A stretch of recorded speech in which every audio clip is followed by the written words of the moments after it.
Hi, I'm Jay Bandy with Goliath Consulting Group.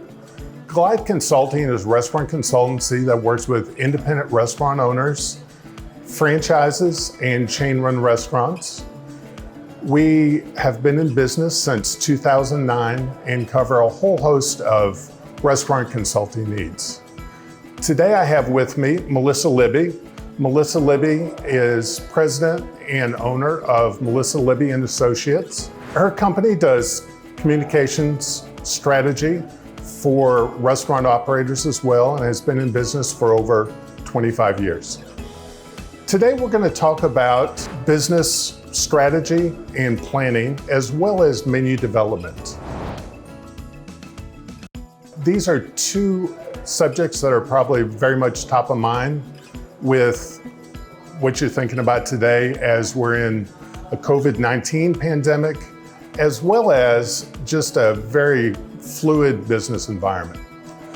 So with these two subjects, we're going to get into some details, help you with putting together a plan that will help you navigate and be successful going forward.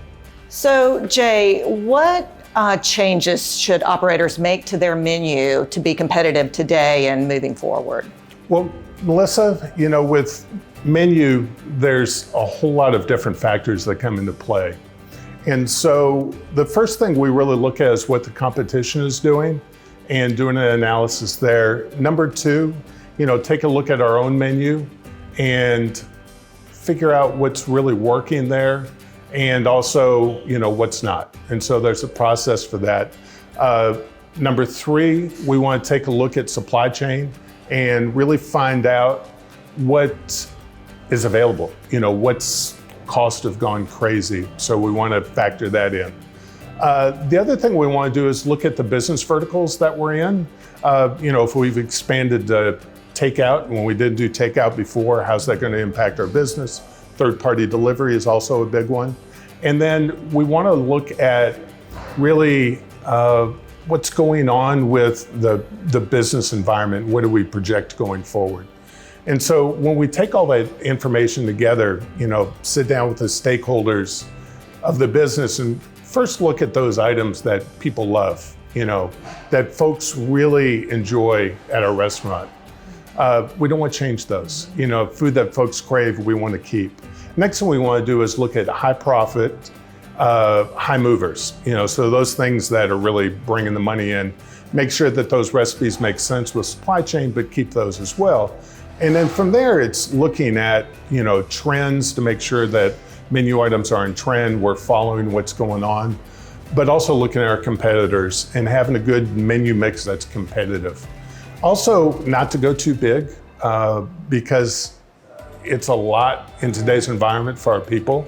So we definitely want to make sure that, we have something we can execute. And so once you put that all together, save the process because the menu will evolve over time.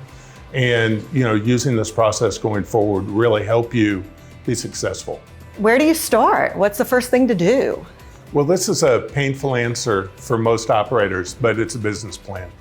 And, it's not a 35-page business plan. It's a couple pages that are, easy to follow, that all the stakeholders in your business are going to be able to read and understand, but you have to have a plan. And so that's the first place to start.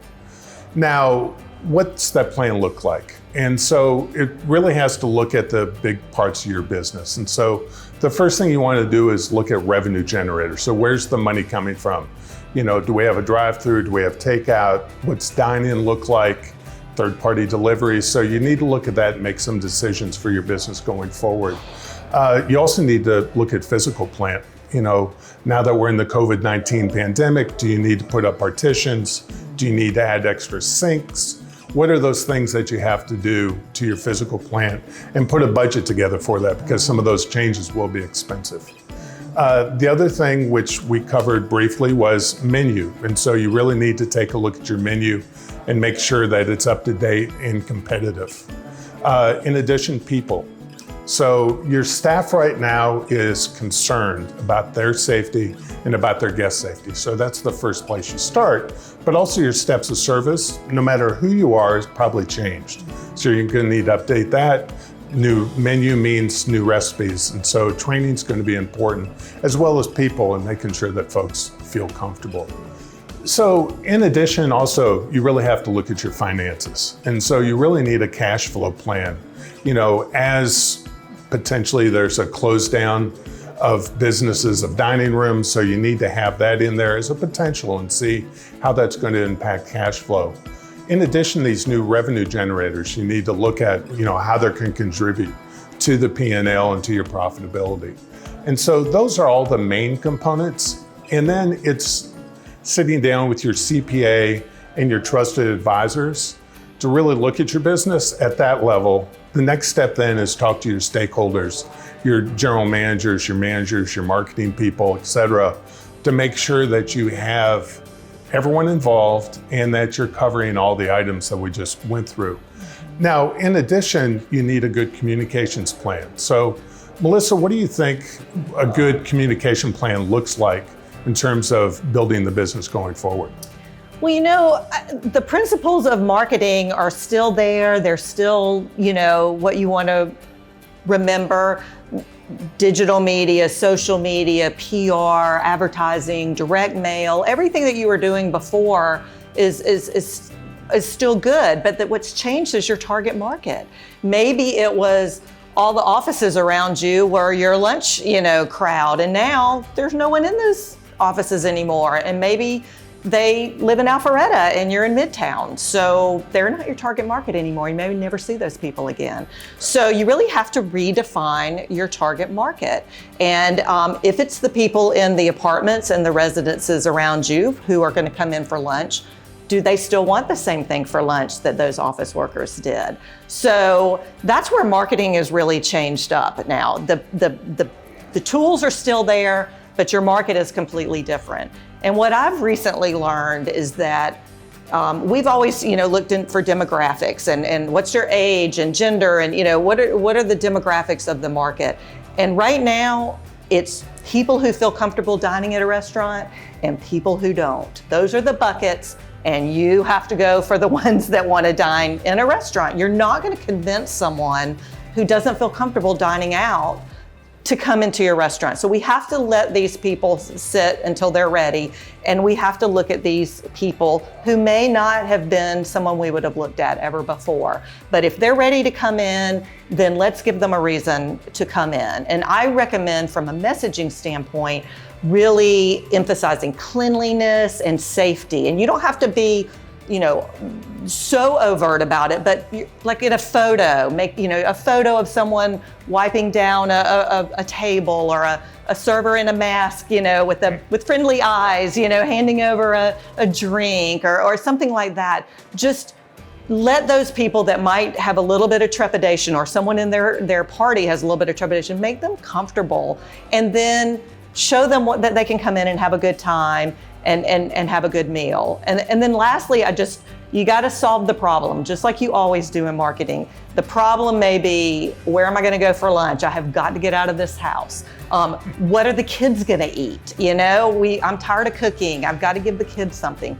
Or my wife needs a night off, or my husband needs a night off, or my friend needs a night off from cooking. What can I do to treat someone special and still be within, the parameters of whatever the rules are right now? And so the marketing message is really, really important. So Jay, what are the keys to success for restaurateurs moving forward? Well, here's 3 important behaviors that you need to take into account. So the first one is you need to be patient. These are crazy times we're in right now, and you really just have to be patient with not only information coming at you, and make sure you take time to really let it sink in, do your research, because there's a lot of misinformation out there. And also be patient with your staff and understand that they're going through a lot as well. The next thing you want to do is you definitely want to be persistent. You just built a business plan. It's not always easy to stay on track, but you need to be persistent. keep a positive attitude, and keep plugging along. The last thing you want to do is be flexible. And flexibility means there's going to be a lot of changes coming at you. Be willing to make change. Don't say no, listen and act accordingly, and make sure that you're going to have long-term survival for your business. So those are the three keys I see. Melissa, thank you for your time today. Thank you for having me. I enjoyed it. It was great. Yeah.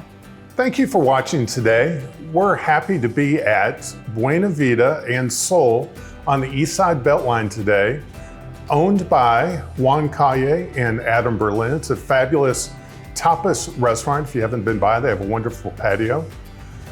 This is also the first in a series of video that we're going to put together on different subjects related to the restaurant industry. Visit our website for more information, www.goliathconsulting.com. And there's a host of information related also to business planning and menu development.